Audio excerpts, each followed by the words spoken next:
Welcome back to my channel, or if you're new here, I hope that you find this recipe for making soft rye dinner rolls helpful.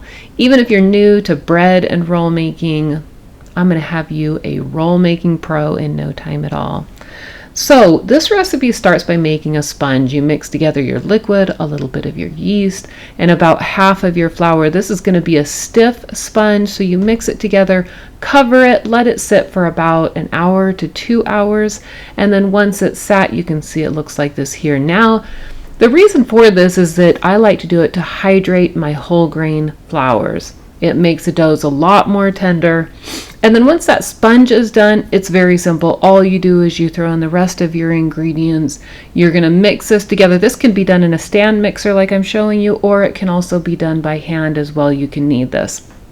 I have a Bosch mixer, but KitchenAid works just as well.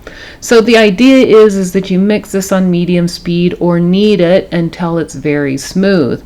Now, even once it gets to this point, I like to take it from the bowl that I'm mixing in, or if you're kneading, you just keep kneading. And I pull it out and then I knead it just a couple more times. I want to make sure, I like to feel the dough, I guess, to ensure that it's properly hydrated, that the gluten has developed and everything's working together like it should.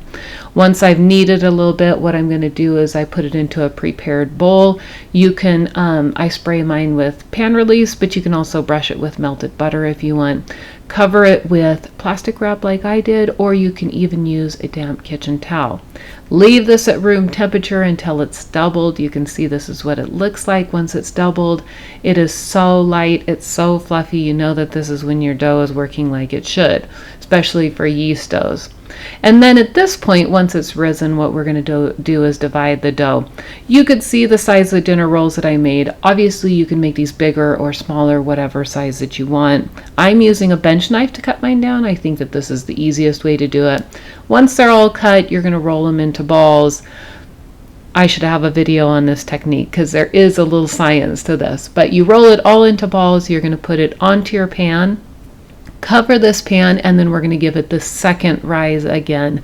Now make sure this covered, you don't want to get that skin on top. I just use the same plastic wrap that I used before, and this is what they look like. They've risen together, of course.